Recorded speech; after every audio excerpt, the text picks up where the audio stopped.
High বন্ধুরা, কেমন আছো সবাই? এই মন্দিরটা গড়বেতা মা সর্বমঙ্গলা মায়ের মন্দির।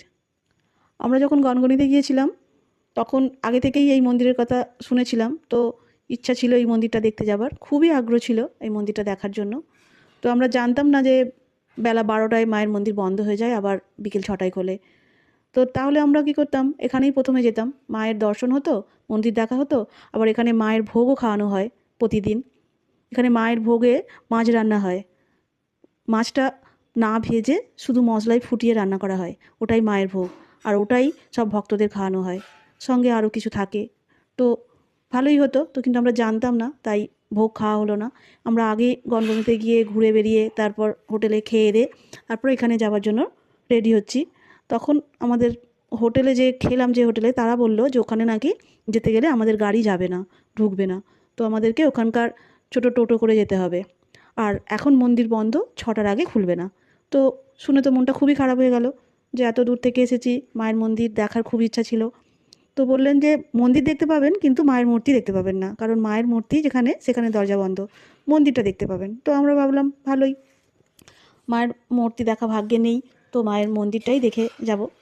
তো যাব ওখানে তবু বলে আমরা ওখান থেকে গাড়ি করে রওনা দিলাম এই মন্দিরটা দেখার জন্য। তো মন্দিরটা দেখতে যখন আসছি তখনও ভাবছি হয়তো মায়ের মূর্তি দেখতে পাবো না, কিন্তু আমাদের ভাগ্য খুব ভালো ছিল যে যেদিন আমরা গিয়েছিলাম সেদিনে যে পুরোহিতের পালা ছিল, উনি নাকি সারাদিন মন্দির খোলা রাখেন, মন্দির বন্ধ করেন না। তো ভাগ্যবশত আমরা সেই দিনেই গিয়েছি, তো মায়ের মূর্তিও দেখা হলো, মন্দিরও দেখা হলো, শুধু ভোগ খাওয়া হলো না, সেটা আর কিছু করার নেই। তো খুব সুন্দর মন্দিরটা, মন্দিরের চত্বরটাও বেশ অনেকটা। আর তার থেকে বড় কথা হলো, উনি যে ঠাকুরমশাই ছিলেন, ওই ঠাকুরমশাই খুব ভালো মানুষ। উনি আমাদেরকে প্রচুর মায়ের মহিমার কথা শোনালেন। এই মন্দিরের মানে যে আবিষ্কার কিভাবে হয়েছে, কিভাবে পুজো হয়েছে, কি কী থেকে এই মন্দির তৈরি হয়েছে, তো অনেক কিছুই বললেন। সব কথা তো আর বলা সম্ভব নয়। তো যাই হোক, উনি আমাদেরকে মায়ের মহিমার অনেক কিছু কথা বললেন। যেমন ধরুন, যখন নদীতে জোয়ার ভাটা আসে তখন নাকি মায়ের পায়ের নিচের কাপড়টা ভিজে যায়, এটা উনি লক্ষ্য করেন। উনি নয়, ওখানকার সবাই লক্ষ্য করেন নাকি। তো খুব শুনে ভালো লাগলো। আর এই যে জায়গাটা দেখছেন, এইখানটায় নাকি নরবলি হতো, অনেক বছর আগে নাকি এখানে নরবলি হতো। তো সেই নরবলি প্রথা উঠে যাওয়ার পরে এখন ওখানে মহিষ বলি হয় আর ছাগ বলি হয়।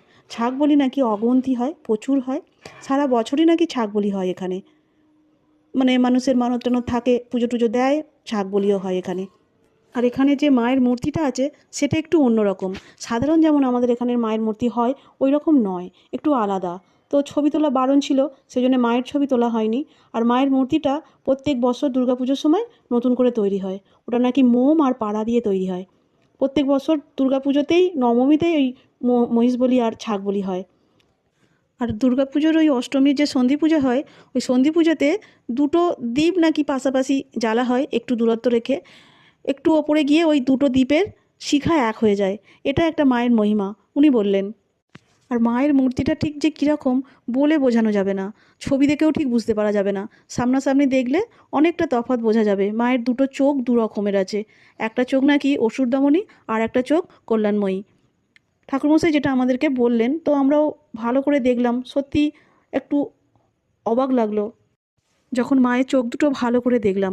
সত্যিই তাই, মা সব পারে, যেমন অসুর দমন করতে জানে তেমন তার সন্তানদের রক্ষা করতেও জানে।